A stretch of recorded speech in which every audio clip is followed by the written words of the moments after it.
Halo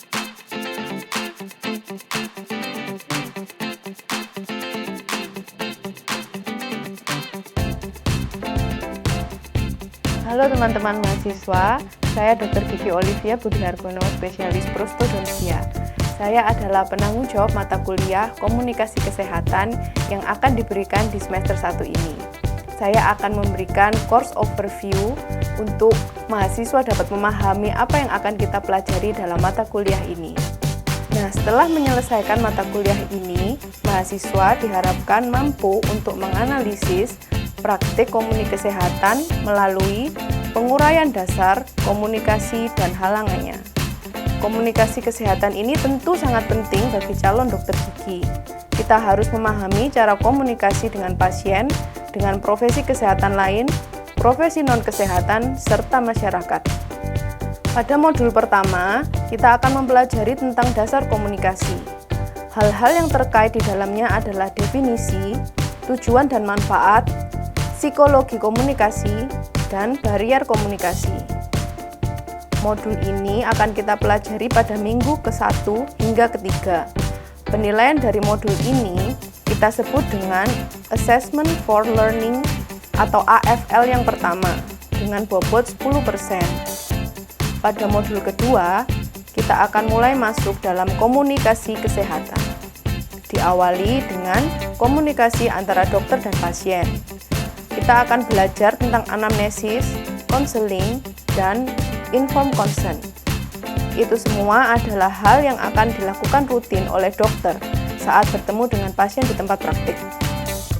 Modul ini akan kita pelajari pada minggu ke-4 hingga ke-8. Penilaian dari modul ini kita sebut dengan AFL 2 dengan bobot 25%. Pada modul 3, kita mempelajari komunikasi dokter dengan cakupan area yang lebih luas lagi, yaitu komunikasi dokter dengan tenaga kesehatan lain, dokter dengan profesi non-tenaga kesehatan, dan dokter dengan masyarakat. Modul 3 ini akan disampaikan secara berkelompok dalam bentuk makalah dan presentasi. Modul ini berjalan pada minggu ke-9 sampai ke-12. Penilaian disebut dengan AFL 3 yang salah satunya diambil dari makalah dan presentasi tersebut. Bobot AFL 3 ini adalah 35%. Pengumpulan makalah akan dilakukan pada minggu ke-9. Modul terakhir, kita akan menganalisis praktik komunikasi kesehatan menggunakan seluruh ilmu yang sudah kita peroleh dari modul-modul sebelumnya. Cara yang akan digunakan adalah menganalisis kasus secara berkelompok, lalu dipresentasikan. Selain itu, akan ada pengambilan nilai role play pada minggu ke-15. Skrip atau naskah role play tersebut harus dikumpulkan pada akhir minggu ke-12. Modul terakhir ini akan dinilai dalam bentuk ALP dengan bobot 30%. AFL 1 adalah challenge mengenai komunikasi dasar. Dari bobot 10% ini diambil 50% dari penilaian kuis di minggu 1 dan 2, serta 50% dari laporan analisis kasus di minggu ketiga. Mahasiswa diharapkan mampu menganalisis apa saja barrier komunikasi pada suatu kasus dan memberikan solusi. AFL 2 adalah challenge mengenai komunikasi dokter pasien. Bobot 25% diambil dari 40% penilaian kuis dan 60% dari ujian tengah semester.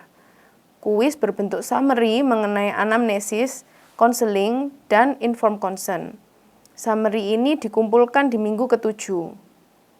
Bentuk ujian tengah semester atau UTS adalah multiple choice question computer based test dengan materi dari minggu pertama hingga ke-7.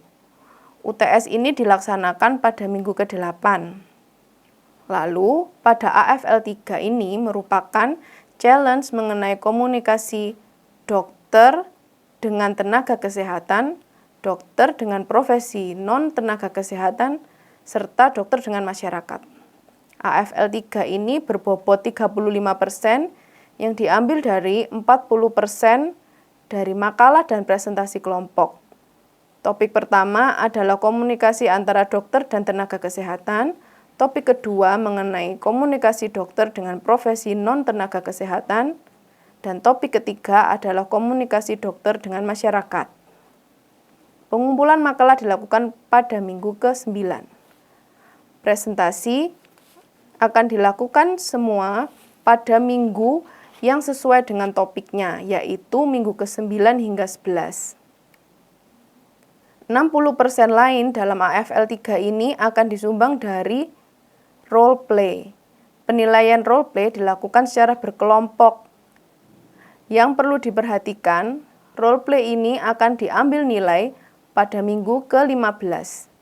Mahasiswa akan memainkan peran sebagai dokter dan peran lain yaitu pasien, profesi lain, juga masyarakat yang harus mencerminkan mengenai komunikasi kesehatan secara keseluruhan.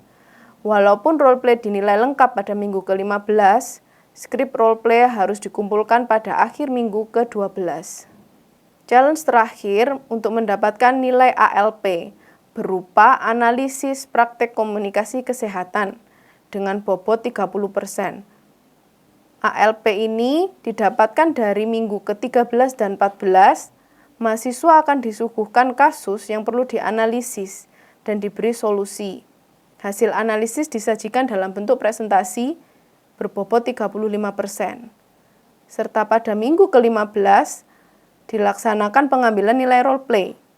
65% lainnya akan disumbang dari ujian akhir semester atau UAS pada minggu ke-16. Bentuk UAS adalah Multiple Choice Question Computer Based Test dengan materi dari awal hingga akhir perkuliahan mata kuliah ini. Demikian course overview mata kuliah komunikasi kesehatan ini. Semoga dapat memberikan gambaran kepada teman-teman mahasiswa dalam mempersiapkan teman-teman dalam menghadapi perkuliahan. Saya Dr. Gigi Olivia, salam entrepreneur.